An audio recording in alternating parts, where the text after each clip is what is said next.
Sanction हो चुके थे। बच्चा सर आइडेंटिफिकेशन का काम सारा चल रहा है।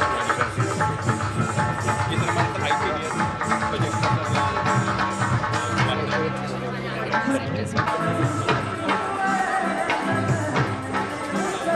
प्रधानमंत्री एम्प्लॉयमेंट मिनिस्टर के भी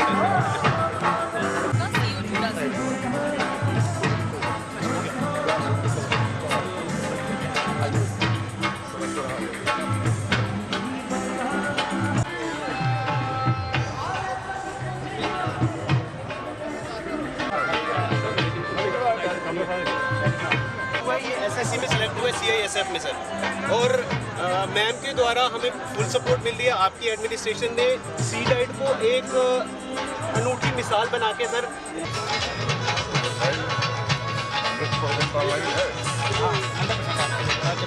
हमारे अपने सब डिवीजन में 13,800 कंज्यूमर्स है, जिसमें से अपील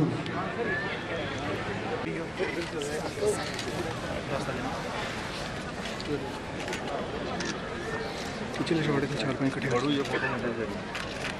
फोटो है आगे आगे आगे नहीं कर रहा।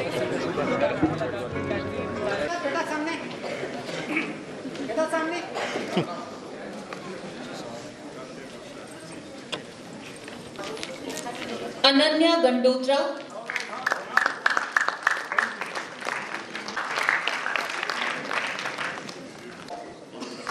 समीता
मुझे प्रसन्नता है कि माई टाउन माई प्राइड कार्यक्रम में जम्मू शहर में मुझे भी आपके बीच उपस्थित होने का अवसर मिला। पिछले दिनों बैक टू विलेज कार्यक्रम जो हुआ पूरे जम्मू कश्मीर में, काफी बढ़ चढ़ करके लोगों ने हिस्सा लिया। स्वाभाविक रूप से बड़ी आबादी शहरों में रहती है और अगर वहां कार्यक्रम न किए जाए तो मुझे लगता है कि फिर बड़ी आबादी छूट जाती है। और इसलिए ये विचार था कि म्युनिसिपल एरियाज में भी ये कार्यक्रम होने चाहिए। ये सच है कि जम्मू शहर पहले मंदिरों का शहर माना जाता था, और मैं बार बार ये कहता हूं कि उस शहर को शिक्षण संस्थाओं का शहर भारत के सम्माननीय प्रधानमंत्री जी ने बना दिया। देश का एक अकेला शहर है जहां IIT भी है, IIM भी है, सेंट्रल यूनिवर्सिटी भी है और एम्स भी है। हिंदुस्तान में कोई दूसरा शहर नहीं है जहां ये प्रेस्टिजियस 4 इंस्टीट्यूशन एक साथ हों। आप अगर विचार करेंगे तो जिस तरह से शहरों की आबादी बढ़ रही है, लग रहा है कि शहरों का मैनेजमेंट आने वाले दिनों में काफी दुष्कर हो जाएगा। एक रिपोर्ट के अनुसार मोटे तौर पर लगभग 2030 तक देश की 60% आबादी, 60% आबादी शहरों में आ जाएगी। मुझे लगता है कि इस कार्यक्रम में बहुत ही सराहनीय काम कुछ हुए हैं, जिसकी चर्चा मेरे पूर्व भी की गई है। मैं उसके विवरण में नहीं जाना चाहता हूं, लेकिन 2-3 बुनियादी बातें। क्या हम जम्मू शहर के बारे में सोच सकते हैं कि आने वाले 20 साल बाद जम्मू शहर में जो आबादी का दबाव बढ़ेगा तो हम जम्मू कैसा देखना चाहते हैं? किसी भी शहर की योजना बनाते समय किन बातों का हमें ध्यान रखना चाहिए? तो स्वाभाविक रूप से मेरे दिमाग में 2-4 छोटी-छोटी बातें आती हैं। एक, गरीब लोग जो झुग्गी झोपड़ी में रहते हैं, शहर का मास्टर प्लान हम कैसा बनाएंगे तो उनको एक जगह हम स्थापित कर सकें। दूसरी बात, जो शहर में व्यवसाय करने वाले लोग, सामान्यतः किसी शहर को आप देखेंगे, पुराने जो मोहल्ले हैं जहां व्यापार होता था, अभी मेहता जी कह रहे थे डीकंजेस्ट करने की, तो वहां स्वाभाविक रूप से कंजेशन बहुत ज्यादा बढ़ गया है।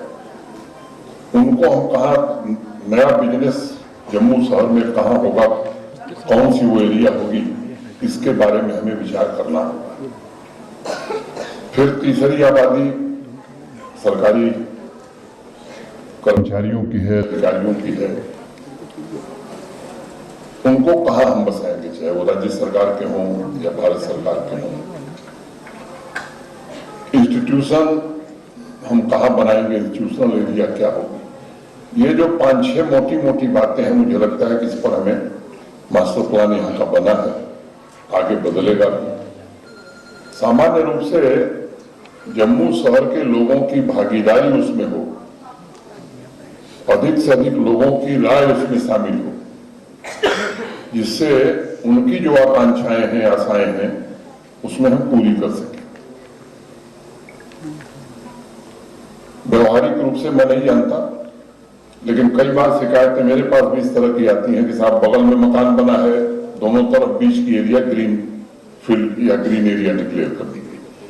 मुझे लगता है कि यह वक्त है कि इन कार्यक्रमों के साथ साथ जो डिजिटल सेवाएं हैं, इंफ्रास्ट्रक्चर में सुधार है, ये सब तो हम करें।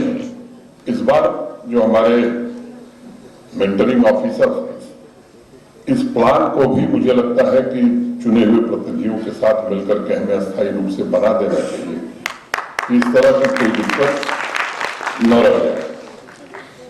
अब स्वच्छता है, यहाँ के लोग स्वस्थ कैसे रहें,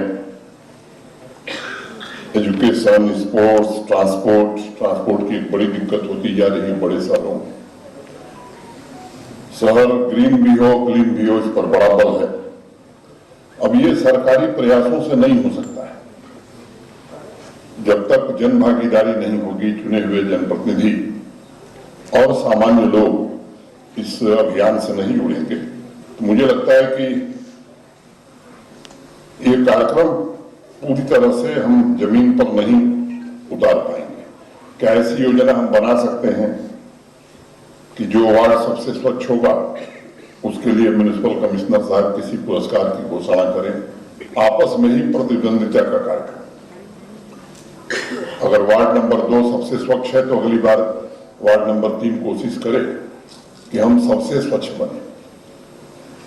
शहर में पार्क है,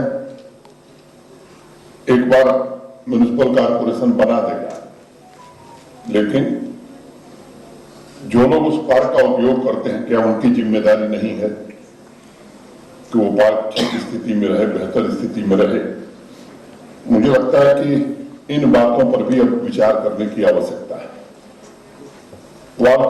दीवारें हैं शहर की, क्या ऐसी पेंटिंग हम बना सकते हैं जिसमें जम्मू की संस्कृति, हमारी विरासत उसमें दिखाई जा सके? क्या एक एरिया में जो दुकानें हैं वो एक ही रंग की हों, कोई भी बाहर से आवे, जयपुर जाने के बाद पिंक सिटी केवल कहते नहीं है, दिखता नहीं है। क्या हम सोच सकते हैं कि हमारी संस्कृति में कौन सा रंग किस मोहल्ले में सूट करेगा, उन दुकानों को उसी रंग में हम कर दें। बोर्ड लगे हैं, एक ही कलर के बोर्ड अगर लगते हैं तो स्वाभाविक रूप से बिना किसी प्रयास के शहर की खूबसूरती बढ़ती है। अब इसमें कोई जरूरी नहीं कि राहुल यादव करे, ये यहाँ की जनता भी सुझाव दे सकती है। ऐसे पोर्टल हम लोग लॉन्च कर सकते हैं, जनता के सुझाव के आधार पर ये काम किए जा सकते हैं। मेरा निवेदन होगा कि इन बातों पर हमें विचार करने की जरूरत है। सामान्य रूप से बिल्डिंग परमिशन किसी भी शहर में, मैं जम्मू की बात नहीं कर रहा, किसी भी शहर में बिल्डिंग परमिशन एक बहुत ही कठिन काम हो गया है।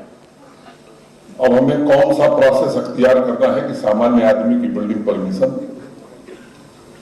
जो आवश्यक फॉर्मेलिटीज है, केवल उतनी पूरी करके समय सीमा के भीतर मिल जाए। मैं किसी पर आरोप नहीं लगा रहा, लेकिन व्यवहारिक रूप से अगर आप देखेंगे तो कठिनाई है। ये अवसर है कि हम इन प्रश्नों पर विचार करें। ऑनलाइन सर्विसेज हैं, वो रियली ऑनलाइन मिले। मेहता जी ने कहा कि 2 सर्विसेज हमने ऐसी कर दी है जिसमें पेनाल्टी की भी व्यवस्था होगी। कोशिश हो रही है कि सभी सर्विसेज को उसी मोड में लाया जाए। वक्त लगेगा, 2 महीना लगे, 2.5 महीना लगे, लेकिन हम चाहते हैं और दिल से चाहते हैं, क्योंकि कुछ ऐसा नहीं है हमें करना है जो छिपाना है किसी। हम चाहते हैं कि सेवाएं वास्तव में लोगों को दी जाए। तो मुझे लगता है कि इन बातों पर अगर हम, क्योंकि जो सामान्य रूप से बड़ा आदमी होता है उसकी पहुंच बहुत दूर तक है, वो कहीं पहुंच जाएगा, मेयर साहब के पास भी पहुंच जाएगा, मेरे पास भी आ जाएगा, कमिश्नर साहब के पास भी आ जाएगा, यहां से आगे भी वो चला जाएगा, दिल्ली भी पहुंच जाएगा। लेकिन जो सामान्य नागरिक रहता है उसको सुविधाएं कैसे अधिक से अधिक मिले, किसी भी प्रशासन की मैं समझता हूं कि ये मूल जिम्मेदारी होती है, मुख्य जिम्मेदारी होती है। और अगर इन कामों को हम कर सके तो मुझे लगता है कि निश्चित रूप से एक बेहतर स्थिति का हम निर्माण कर सकेंगे। मैं ये जानता हूं कि आप सब बहुत बेहतर काम कर रहे हैं, लेकिन अभी और बेहतर किए जाने की पूरी संभावना है, पूरी गुंजाइश है। और विकास की गति मुझे लगता है कि केवल प्रशासनिक अधिकारियों के माध्यम से भी नहीं हो सकती। आप सबकी भी भागीदारी, राय बहुत आवश्यक है। कुछ चीजें जो बहुत ही वाजिब दिख रही हैं, एक्शन प्लान में रिसोर्स मोबिलाइजेशन, मुझे लगता है कि इसका ध्यान रखना। City livelihood mission, city beautification, ये सब बातें इसमें की गई हैं। अब ये सभी ड्राफ्ट प्लान सक्सेसफुल कब हो सकते हैं? जब सबकी भागीदारी हो, और कभी न कभी हमें यह तय करना होगा कि हमारी अपनी रिसोर्सेज भी ऐसी हों कि जो हम चाहें वो कर सकें। लोगों की राय क्या है इस पर, ये जानने का वक्त है। और बढ़िया बेहतर सेवा तभी मिलेगी जब सेवा के लिए हम कुछ भुगतान करेंगे। वो युग अब देश से खत्म हो गया, या दुनिया से मैं कहूँ विकसित देश है वहां भी खत्म हो गया, कि मुफ्त की सेवाएं सबको नहीं मिल सकती। समाज में कुछ गरीब लोग हैं, कुछ ऐसे लोग हैं, वंचित लोग हैं जिन्हें सरकार सुविधाएं देती है, लेकिन जो समर्थ हैं, सक्षम हैं, वो भी बिना भुगतान के सेवाएं लें। मैं समझता हूं कि ये व्यवस्था लंबे समय तक नहीं चल सकती है, और इसलिए आपस में चर्चा करके, हम भी नहीं चाहते कि एक बार ऐसा बोझ लाद दिया जाए कि वो किसी चुने हुए प्रतिनिधि के लिए या प्रशासन के लिए समस्या हो, लेकिन ये आदत हमें डालनी पड़ेगी। अब बिजली अगर हमें चाहिए तो पैसा देना पड़ेगा। पिछले 4 वर्षों में 25,000 करोड़ रुपया भारत सरकार से कर्जा लेकर के जम्मू कश्मीर में बिजली दी गई। अब भारत सरकार ने कई नियम बना दिए, साहब ये भुगतान नहीं करेंगे तो हम आपको बिजली नहीं देंगे। जो पावर जनरेशन वाली कंपनियां हैं, यूटिलिटीज हैं, वो मना कर दे रही है कि साहब आप अगर भुगतान नहीं किए तो हम आपकी बिजली काट देंगे। हमारी भी सीमाएं, अगर मुफ्त में बिजली देने में यश मिलता है और हमको देने का अवसर रहे तो मुझे लगता है कि हमारे बाप का तो कुछ नहीं जाता है, आराम से हम देते रहे, जय जय होती रहे। लेकिन देश संविधान से चलता है, देश कानून से चलता है, और मुझे लगता है कि इसका विचार हम सबको मिल करके, और खासतौर से चुने हुए लोगों को तो विशेष रूप से, ज्यादातर हमारे शहर पारंपरिक, उनकी विरासत को हम कैसे सहेज सकते हैं, डिकंजेस्ट कैसे कर सकते हैं, अर्बन लोकल सेल्फ गवर्नेंस, इसका बेहतर मॉडल क्या हो सकता है। मुझे लगता है कि इन सब बातों पर हमें विचार करना है। बड़े ही सीनियर और अनुभवी लोग मेंटर के तौर पर यहाँ लगे हैं, चुने हुए जनप्रतिनिधियों का, म्युनिसिपल कमिश्नर, उनकी टीम का और हमारे वरिष्ठ अधिकारियों का। मुझे लगता है कि एक मिला जुला एक ऐसा संगम हो कि यहाँ का मास्टर प्लान भी बेहतर हो सके। लोगों की भागीदारी के आधार पर, वार्ड मेंबर्स और वहाँ की जनता की भागीदारी के आधार पर जो ड्राफ्ट प्लान बने, उसमें भी जम्मू के नगर वासियों की आकांक्षाएं और आशाएं हों। जो 2-3 बातें कही गई कि हर वार्ड से 15 लोगों को चिन्हित किया जा रहा है, 20 क्यों राहुल जी? 25 युवाओं को हमें चिन्हित करना है, इन्हें सेल्फ एम्प्लॉयमेंट देना है। सामान्य रूप से आप सबको मालूम है कि सरकारी नौकरियों की एक सीमा है और देश में सबसे ज्यादा गवर्नमेंट एम्प्लॉयमेंट अगर अनुपात में आप देखेंगे आबादी के, तो जम्मू कश्मीर में ही है। बगल का राज्य है जहां का बड़ा भारी विज्ञापन रोज आ रहा है, 3 महीने 4 महीने वेतन वहां अध्यापकों के नहीं मिल रहे।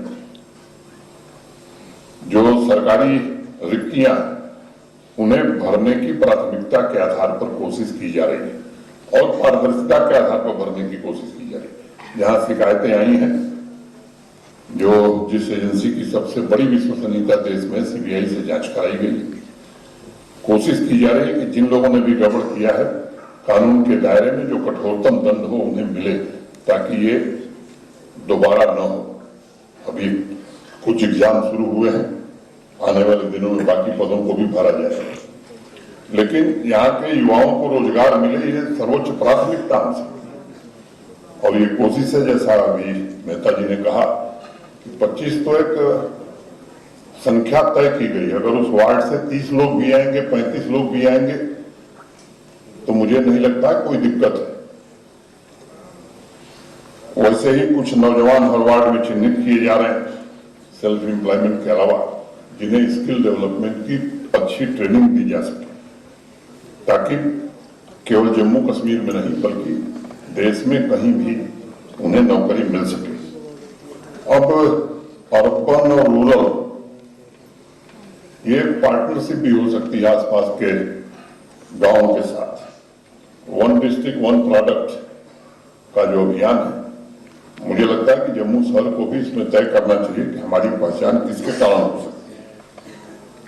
रोजमर्रा की जिंदगी को प्रभावित करने वाले जो आम आदमी के मुद्दे हैं, मुझे लगता है कि अर्बन सस्टेनेबिलिटी है, क्वालिटी ऑफ लाइफ है, अर्बन वेलफेयर है, इस पर हम कैसे काम बढ़ा सकते हैं, ये हमें विचार करने की जरूरत है। और म्युनिसिपल कॉर्पोरेशन 2 है हमारे पास, इनमें क्या कोई कंपटीशन हम अगले साल कर सकते हैं? म्युनिसिपैलिटीज हमारी हैं, कौन सबसे स्वच्छ है, कौन सबसे सुंदर है, इंदौर तो भी दूर है। आपस में ही क्यों ना हम प्रतिद्वंदिता शुरू करें आगे बढ़ने की। सभी जगह कहीं रिवर है, कहीं लेक है, उनकी सफाई में हमारा भी कोई योगदान हो सकता है क्या? क्या उसे बेहतर बनाने में हम भी कुछ कर पाएंगे? पिछली बार एक अभियान शुरू हुआ था यहाँ, शायद आगे नहीं बढ़ पाया कि शहर के मानिंद लोग कोई खुद एक पार्क ले, उस पार्क का रख रखाव, उस पार्क का ब्यूटिफिकेशन। किसी एक पार्क में मैं गया था, उस अभियान को कैसे बढ़ाया जा सकता है और हमारे शहर की ब्रांड पोजीशनिंग कैसे हो सकती है, मुझे लगता है ये सबसे आवश्यक है। इसकी संस्कृति और इकोनॉमी दोनों कैसे स्ट्रांग हो और इसके लिए जन भागीदारी, पब्लिक प्राइवेट पार्टनरशिप ये सबसे सशक्त माध्यम होगा। रेहड़ी पटरी वाले लोग हैं, मुझे लगता है कि जो स्कीम्स उनके लिए माननीय प्रधानमंत्री जी द्वारा चलाई जा रही है, ये हमें विचार करना है। सरकार के अफसर काम कर रहे हैं, लेकिन ये हमारी भी जिम्मेदारी है कि हमें सुनिश्चित करें कि हमारे मोहल्ले में जो रेहड़ी पटरी वाले हैं, इस स्कीम का लाभ उन्हें मिल रहा है कि नहीं मिल रहा है। अगर कहीं गैप है तो उस गैप को कैसे जल्दी से जल्दी भरा जा सकता है। डिजिटल सेवाओं की बात सबने की है। मेयर साहब ने कुछ प्रोसेसेस में दिक्कत बताई और डिप्टी मेयर साहब ने भी राशन कार्ड का एक मुद्दा उठाया। दो बातें मैं केवल कहना चाहूंगा। प्रोसेसेस में जो भी कटौती यहां इस स्तर पर की जा सकती है उसको करने में कोई दिक्कत नहीं, लेकिन कोई कानून अगर देश की संसद ने बनाया है, फाइनेंस के कुछ रूल अगर देश की संसद ने तय किया है, तो उसमें जैसे आप लाचार है वैसे हम भी लाचार है, वैसे मुख्य सचिव भी लाचार है। यहां जम्मू कश्मीर प्रशासन के स्तर पर जो व्यवस्थाएं लचीली करनी हो, जो प्रोसेस सिंपल करने हैं वो किए जा सकते हैं, लेकिन जीएफआर का वायलेशन करना वो न वित्त मंत्री जी न प्रधानमंत्री जी किसी को अनुमति देंगे, न हम कर पाएंगे, न मुख्य सचिव कर पाएंगे, न आप में से कोई कर पाएगा। तो ये बातचीत के माध्यम से शालीन काबरा जी वरिष्ठ अधिकारी हैं, आप उनसे चर्चा कर लीजिए जो आपकी कठिनाइयां हैं। जो संभव होगा वो जरूर कर दिया जाए, लेकिन जो कानून देश की संसद ने बना दिया है तो ये बात सबको समझनी चाहिए कि संसद द्वारा पारित कानून वो हमारे लिए वही गीता है, वही महाभारत। तो इस बात को समझते हुए राशन कार्ड, मुझे लगता है कि राशन मिलने में किसी को दिक्कत नहीं है। जो मेरी जानकारी, परिवार बंटे हैं, लोग नया राशन कार्ड चाहते होंगे, लेकिन जितनी संख्या 4 से 16 हो गए तो 16 को राशन मिल ही रहा है। इसमें कहीं तक मैंने दिक्कत नहीं है कि 4 से 16 हो गए तो 4 ही को मिल रहा है, वो 12 को नहीं मिल रहा है। नहीं मिल रहा है तो आप जरा कृपा करके लिख के दीजिए कि कहा नहीं मिल रहा है। मेरी जो सूचना है, राशन मिलने में दिक्कत नहीं, नए राशन कार्ड लोग चाहते होंगे तो वो जो सचिव है उनको इस बात का निर्देश दिया जाएगा। और जिलाधिकारी डीसी जम्मू है, इनसे मेरी अपेक्षा होगी कि जरा विशेष रूप से इस मसले को दिखा लें और कोई फूड सेक्रेटरी के और सब food and civil supply department को कुछ करना होगा तो उचित निर्देश जरूर जारी कर दिए जाएंगे। मैं इतनी ही बात कहता हुआ आप सबके प्रति सर्वे से कृतज्ञता ज्ञापित करता हुआ और अपनी बात में पूरी करता हूँ। धन्यवाद। आई थिंक पहले तो मैं सबको बधाई देना चाहूँगा कि माई टाउन माई प्राइड का जो कार्यक्रम था उसमें आप सबने शिरकत किया और ये बहुत ज़रूरी था। और ये मैं बताना चाहूँगा कि लेफ्टिनेंट गवर्नर साहब का व्यू था कि अगर हम लोग बैक टू विलेज कर रहे हैं तो टाउन्स के लिए भी हमें कुछ करना चाहिए। और माई टाउन माई प्राइड का जो प्रोग्राम शुरू हुआ वो गवर्नर साहब की विजन की वजह से शुरू हुआ। तो मैं गवर्नर साहब का भी आभार प्रकट करना चाहूँगा, उन्होंने ये नेतृत्व प्रदान किया और उसको आगे बढ़ाया। बहुत सारी बातें कहने के लिए होती हैं और बहुत सारी बातें कहनी सुननी जरूरी है ताकि समझ सकें कि हम किस दिशा में जा रहे हैं। पहले तो ये कि जम्मू का जो विकास हो रहा है वो और आगे आने वाले में जम्मू कैसा होगा, ये जम्मू को खुद तय करना है। और ये इस माध्यम से अब जो प्रोग्राम शुरू हुआ वो 2 दिन के विजिट का प्रोग्राम नहीं है। ये कार्यक्रम लगातार चलता रहेगा, उस वक्त तक चलता रहेगा जब तक जम्मू एक विकसित शहर के रूप में नहीं जाना जाए। तो ये 2 डे प्रोग्राम नहीं है, ये इनिशियल विजिट है। इसमें प्रभारी ऑफिसर्स आए हैं। एक बात हो सकती है कि भाई प्रभारी ऑफिसर्स क्यों आ रहे हैं यहाँ पे, और क्या ये ज़रूरी, ये काफ़ी नहीं है कि म्यूनसिपल बॉडी जो है वो खुद अपना रास्ता तय करे। जब हम किसी मेट्रोपॉलिटन टाउन की बात करते हैं तो उसमें बहुत सारे आप शेड्यूल 11 से गवर्न होते हैं। क्योंकि सारे मेयर, डिप्टी मेयर और कॉर्पोरेटर्स यहाँ बैठे हुए हैं तो ये समझना आवश्यक है। म्यूनिसिपैलिटी का एरिया में जो होता है आप शेड्यूल 11 और शेड्यूल 12 में कवर होते हैं आप, उसमें 18 फंक्शंस हैं। और जो गांव होते हैं वो शेड्यूल 11 में उसमें 29 फंक्शंस हैं। लेकिन शहर में यही 18 फंक्शंस होने हैं ऐसा नहीं है।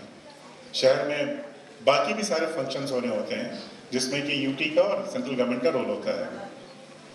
तो उस लिहाज से फिर एक मेट्रोपॉलिटन प्लानिंग बोर्ड भी मेट्रोपॉलिटन प्लानिंग कमेटी की भी व्यवस्था की जाती है और यहाँ पे भी अभी मेट्रोपॉलिटन प्लान बन रहा है, तो जो कि जम्मू म्यूनसिपैलिटी के से भी आगे चल करके जो गांव हैं उनको भी अपने आप में समाहित करेगा।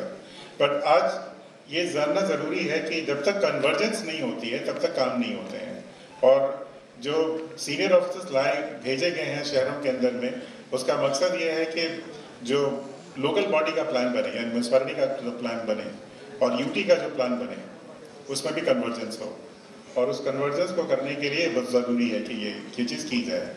तो इसका एक मकसद ये भी है कि एडमिनिस्ट्रेटिव इनएफिशिएंसी कहीं पे है तो उसको रिमूव कर दें। कहीं पे जब भी बात होती है, हम लोग क्यों चाहते हैं कि पूरे देश की बात कर रहा हूँ मैं, हम लोग क्यों चाहते हैं कि अपने ओन सोर्सेज को मजबूत किया जाए, वो इसलिए कि जब भी ट्रांसफ़र ऊपर से होके आती है वो कभी प्रेडिक्टेबल नहीं होती है। और ये सिर्फ जम्मू कश्मीर की बात नहीं है, पूरे देश में अगर वर्टिकल ट्रांसफर्स होने हैं तो वो प्रेडिक्टेबल कभी नहीं होते, कभी हो भी नहीं सकते हैं। तो जब अपनी खुद की रिसोर्सेज होती हैं तो आपको प्लानिंग करने में मदद मिलती है, यू आर श्योर कि वो पैसेज आपके पास होंगे। But without going into theoretical perspective of whatever we are doing, ये बहुत खुशी की बात है कि 2019 के बाद में 74th अमेंडमेंट जम्मू कश्मीर में उसी तरह से लागू कर दिया गया जैसे पूरे देश में लागू